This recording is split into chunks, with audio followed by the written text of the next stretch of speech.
walking like a parallel track with you because about 6 months ago, I hired my own social media guy, right? And he's been doing all my content, as you know. And it's great because he's in my office with me, and sometimes there's days where I don't feel like getting in front of the camera, but he forces me to. Exactly. Right. Attilio, I just want to say congratulations on your new office. Thank you. And your move to your partnership with Serhant. I've been following what you've been doing. I think it's really amazing. What you did in here is awesome. This is beautiful. Appreciate it. Added teams. I will give the credit to Victoria and Blaine, who are creative and have the vision, and we'll give a tour in a second. I mean, it's beautiful. It's kind of like one of your premier listings. You know, you walk in, everything's the right color, you got all the right blues and grays and whites, so you did a great job. I would say our inspiration was to create a place where you want to go to work. Mm-hmm. Back in the day, you know, I'm old school where I would always go to the office no matter what. I have to get up and go to the office, that's me. I feel a lot of people aren't driven to do that, and one way to get them to come to the office is create a space that feels like a home that you want to come to. Think about it. We sell real estate, so our office should feel like a home, you know, and so forth. And that's when we give you the tour. I think that's the feel that you get. For sure, especially in today's world where everybody's work remote and people are always, you know, we have a lot of staff at the mortgage company where people are working from home, and I don't really like that. I like people to get into the office and work. I need somebody in the room with me. You know, we need to be in the same space when we collaborate. And I agree. Making a place like this is really awesome. We'll come over and we'll redecorate your office. Yeah, that sounds good. I think space. I think we could use that. I don't buy this whole working from home. It doesn't jive with me at all. No, I'm like you. You have to be here. You have to be present, and you just got to be involved. You got to be there. Correct. Yeah, I'm just like you. I'm in the office every day, weekends. You know, just grinding it out and doing what we got to do to get the deal. You know, get the deals done. Exactly. Right. Exactly. So how are you finding the market today? Because I've been, you know, thank God I've been crazy busy in the all through the summer. I'm probably having the best year I've ever had being a mortgage broker. How are you finding the market? I see that you have a lot of new stuff coming on, but inventory is still record low, right? Like in Old Japan, I think there's maybe less than 10 First listings. of all, God bless you that you're busy. Thank you. That's great. So the market inventory it's very limited. There's not much, so it's moving. You have to also be careful. You could still be overpriced in a seller's market, so you still have to be price conscious about that. Just don't throw any number out there. Listen to your real estate agent to guide you. What could I say? We have been busy. I would love to be even busier because I have so many buyers that are on the sidelines just waiting for inventory. Not so much for the interest rates to drop. I mean, that's a plus. That'll just bring more traffic to the market. And it's just the sellers. The sellers, they don't know where they want to go. Should they give up their home that they're paying, I don't know, 2, 3, 4% and buy something at 6 and 7%? So, you know, it's a turmoil. It's crazy. And you know what I was thinking the other day? Historically, you would think in the election year, the market slows down. Not happening. Right. Historically, you would think, okay, interest rates go up, the market slows down. There's nothing historically correct anymore about real estate. So when I'm giving a presentation or going over an analysis, I won't even base any of my background on historical data anymore because it's a free-for-all. It's a crazy market. And I'm going to say COVID changed all of that. So I can't even put my finger on it what it is, but it is a seller's market. There aren't enough sellers. There's many buyers out there. I feel, and I've been reading a lot of statistics and predictions for 2025. I hear a lot of naysayers, the market's going to crash. You can say that all you want. Right. Maybe one day that's going to happen, but I don't see it. I don't see it either. Inventory is low. They drop the rates. It's going to even bring more buyers to the market. I think we're going to have a busier year in 2025. No matter what the predictions and the economic and historical data have been in the past, it holds no bearings up to what's going on right now. Would you agree? I agree, absolutely. I think the reduction in rates is already factored in. All of the investors have already priced into today's rates, the rate cut that's coming on September 18th. Rates are really good. We're talking low 6s, high 5s. I even locked somebody today in the low 5s on an FHA. Nice. So rates are really doing well for us. And I've noticed, I don't know if you've experienced this, but I've noticed that a lot of my buyers on the sidelines are coming to me and first, second house accepted offer. That was unheard of. Now I'm seeing this more in New York, in the Rockland County market.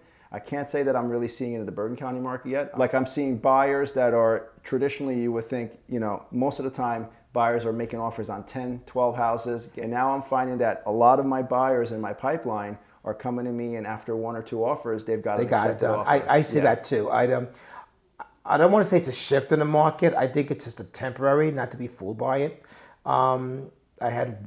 Just recently I had an appraisal come in, 20,000 below, asked 20,000 below the value. When was the last time did we see that? 4 or 5 years ago? And now the buyers think they're in the driver's seat, they want to make good for it. Thank God the sellers like, yeah, okay, I'm what I wanted, and they accommodating. So is that a sign, a shift in the market? For a moment, I paused. Maybe something's about to happen, but I still don't believe it. Yeah, I need to see a lot more of it. Yeah. I think it's just it was enough inventory to provide to justify the sales price. Right. That's pretty much. And you have to remember one thing. I've done this a long time. I was, including myself, my first home, I had a double-digit mortgage. So when someone said, "Oh my God, it's 6-7%," I'm like, so. Right. No, the rates are good at 6. Between 6 yeah, and 7. but Is a I good place think to the be. generation that's buying right now, it's their first time buyers that are entering the market. Right. They don't know what we know. I guess I'm just pretty much showing my age, but I'm like I wasn't affected by it, but I'm starting to see the pool of buyers affected by it because we got spoiled. We were spoiled during COVID, but they were giving money away at what 2%? Yeah, 2.5%. 2.5%. Yeah, Yeah. for sure. I don't think we're going to see that again. Yeah, no. Well, I'm very happy with where the market is. I agree. I think, like I said, the rates are good. I'm not having trouble selling rates. No people aren't turning to me and saying, "Wow, that's a crazy rate." People are saying, "Wow, I can't believe that that's what it's at," and it's still 2024. That's the reaction I'm getting. It's like the new norm. They got used to it. Yeah. At first, it was an initial reaction. Oh, I'm not buying it. Oh, this is crazy. And then 2-3 months ago, I'm buying. There's a little bit of movement. Okay, it is what it is. I'm used to Right. it. Let's go and buy. Right. So it's just Yeah. something you have to get used to. And I would say in my pipeline, I've probably got maybe half a dozen clients who are letting go of that 3% mortgage, selling, and they're buying something around 6% or 6 Well, and 8. but if they're selling their home, Yep. they're making a lot of money there. Yeah, So they're using that money, the difference in equity, to purchase another home, to upgrade, downsize, Yeah. put money in the bank, retirement. I'm seeing all that. Best move is what I'm seeing when someone's leaving New Jersey, which is a very expensive state, and they go into somewhere like Vegas or maybe Florida and get a lot more for their money. It's a pretty good move. It's not a lateral move. It's really a smart move. So, but if you have to stay local, then financially you're not coming out ahead because, well, maybe not. You're taking the equity and you're just pouring into another home. Sure. And then, look, what do they say? Marry the home, date the rate. Right. Exactly. That's just keep that in mind. You can refinance at any given time. We're basically preparing for the refis coming hopefully. You starting to soon. see that again? Yeah. I'm doing quite a bit right now, but we're preparing for something Good. good with refis next year. So tell me about. Obviously I came in and there's a few people that I never met before. So tell me about the growth of your team because your team is exploding like wildfire. So It has. Well, my daughter came on as my partner about 2 years ago, Okay. and And how is that? it's been wonderful. How lucky am I? I get to work with her every day. Yeah. Sometimes he forgets I'm a father. You know I what? guess that doesn't apply during business hours. I don't know. I've been talking to Leah. She's 8, but I've been talking to her and teaching her how to do DTI calculations and stuff. So pretty soon I think I'm going to have Leah in the office and then I'll be working with my daughter. And she'll be telling you what to do. She'll tell me what to do and she'll do the pre-approval. So Victoria came and with her vision and rebranded the entire company. And we started off with hiring a director of operation, which is Tara Daly. You'll get to meet her. Right. Phenomenal, great background experience, and she took a chance on us. She travels over an hour a day, and Wow. I'm like, "You sure you're going to do this? You're going to show up?" And she is, and her anniversary's coming up, and she's like a family member. That's awesome. We also have a person that handles all our social media, so Great. we have a full staff of direct operation, social media. Victoria's in charge of hiring and recruiting and training and so forth, and then myself as my manager. I still want to be out on the road, so I love what I do best, and I'm out there listing and selling and working with buyers and sellers. And of course, I'm taking the new agents under my belt, and they can shadow me, and I'm teaching them, because especially the ones I see where there's so much potential. I can feel it. We have I think we just hired 3 this month. Wow. Don't quote me. I think we're up to maybe 15 or 13. I'm not sure the exact number. That's and awesome. we're going to keep a, maybe max at 20. We don't know. Whatever, we'll see. We'll figure that out. Right. And then so in October, we should have a full-time production department. So I am so tired and exhausted, relying on third party for photographers and videographers and drones. And the drone broke, or I'm sick, or I have a wedding to shoot, and I have another client. And so we are going to take the leap of faith, and we have a hope. I'll show you in a second. We have an entire room dedicated for podcast production and promotions, and a full-time production person on staff. So, hey, I picked up a listen, come with me, we're gonna go take some content. And one of the things I noticed too, remember the days we used to have brokers open? Mm-hmm. Well, that's long gone. Right before COVID, I stopped doing it for certain reasons, and during COVID, it just got washed away.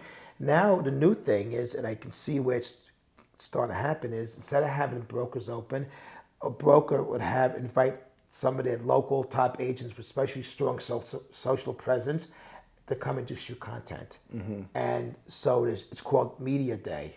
So like we went to one in Short Hills through Serhant, and we did a media content day, and we spent 2 or 3 hours doing photos and videos, and then of course we're collaborating with them and tagging them in, and it's just blowing up and tapping into their audience, they tap into our audience.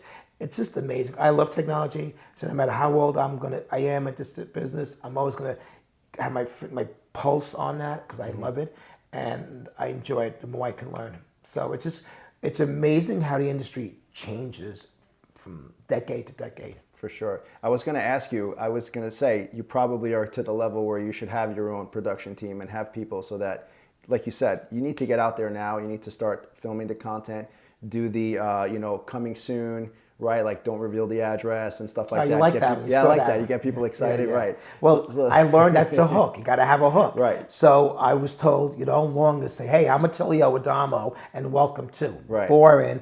So it took me a while to get past that creature of habit, and that's all right.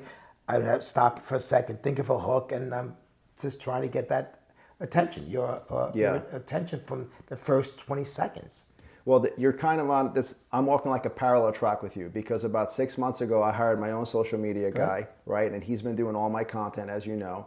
And it's great because he's in my office with me. And sometimes there's days where I don't feel like getting in front of the camera, but he forces me to. Exactly. Right. First of all, I noticed a big change. So this guy who's doing this content for you, he makes you look good.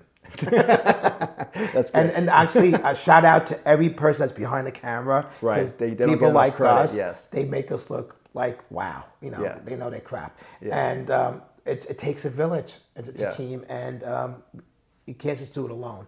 So I'm learning to expand and grow and try different things. That's it, right? Yeah. Because before 6 months ago, I had like virtually no presence online, and I was. I want to make you laugh. I remember when I was first starting to get in front of the camera, you made fun of me. Now I'm like, I think you made fun of me too. No, you weren't in front of a camera. I used to tell you to get much more in front of a camera, and like, look at Phil go. Actually, you're one of my number one motivators because when we did an open house together. That's right, at your house. No, it wasn't my house. We did an open house together on. I forget the address, but we were there, and you said, "Hey, let's do a quick video, and we're just gonna pop it on social right now." And I was like, "What do you mean? I never did a video before, right?" So that was my first exposure to somebody trying to push me. So, Good. So you pushed me. So you're partly responsible for what's going on. Well, it's been very successful. It's the new world. Yeah. I used to say, all I want to do is sell a house, but now you have to be like theatrical about it. Right. So because of COVID, I said, I thought my industry was coming to an end. So like I have to up my game, and then I just, I'm like, at that point, I'm like, my kids were always critiquing and judging. I'm like, I don't care what anyone says. I want to go in front of a camera. If I make a jerk of myself, I'm going to figure out what I did wrong, what needs to be done.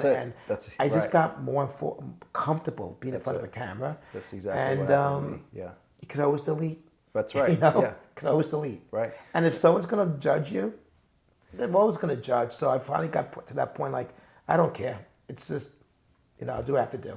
Yeah. So COVID really made me push and up my game. Yeah, I mean, nobody, you talk to people, nobody likes the way they look, the way they sound, this and that. I mean, few do, right? But most of the people I are do like, not. right. Until you start doing it and then you start hearing yourself, and now it doesn't bother me anymore. But I used to like cringe at the sound of Oh, my I own still voice. hate the sound of my voice and looking at it, but I have to just get past it. Yeah. Yeah. Well, anyway, I'm very happy for you. God Thank bless you. Your success. The growth of the team is awesome. I didn't even know that until you told me now. I had no idea you had that many people. That's amazing. There's a lot more coming, but we're excited. Yeah, It's always about growing. You never, For sure. you never can be stagnant or stay stale. Yeah, and me as well. I'm looking to grow. I'm trying to get a couple of loan originators to join my team. You have to. Yeah.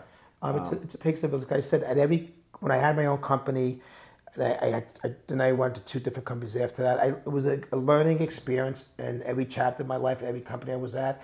I swore 15 years ago, I think I told you, I would never own my own company again.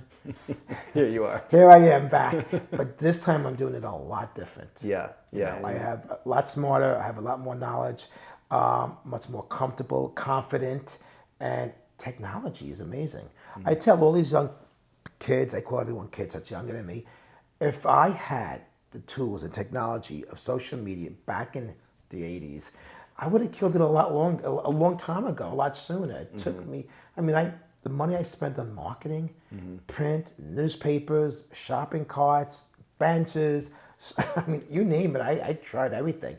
And then people are like, oh, that never works for me. And the problem is most people don't understand the value or what marketing is all about. Right. Marketing is not about instant gratification. It's about networking. It's about putting your name out there, being recognized. It's a marathon. It's a marathon, but it's geographically you need to figure out, be in a place that all makes sense. And I would get calls like, oh, I see your face everywhere. I was down there and I was 4 hours away. I saw your sign, because I would put geographic markets, East Coast, West Coast, where people drive. And it wasn't like I got a sale out of it, but I was networking. I was building a brand. Yes. And you have to spend the time and the money and the awareness. And if I did it back in the day with social media, it would have been a lot cheaper. Right. A lot. Yeah. Everything is so easily accessible with social media. That's it. It's a marathon. You're building your brand. It takes time. I'm seeing the benefits after like 6 months, right, of being really active with social. But yeah, it's working. It's definitely working. It's just putting out content. Yeah. That people want to hear and see and, Yeah. figure out what's going on and stuff when they're looking for advice and help. For sure. Okay, well, I appreciate it. Yeah, thank you. Thanks for having me. Try to tune in and watch on Friday. I'm going to be speaking on a panel in New Orleans at a mortgage broker convention. Nice. So send me the link. I'll send you the link. There you go. Yeah. See? So Terms. Yeah. 20 years ago, like, what's a link? No, but I'm so happy to be here. Thanks, Attilio. Thank you. I'm glad you called. You came to visit, and feel free Yeah. to come by and stop by. Yeah, and thanks for giving me a chance to do this with you and Oh, grow our I had presence fun. online together. I really did. Thank you, buddy. Thank you so much.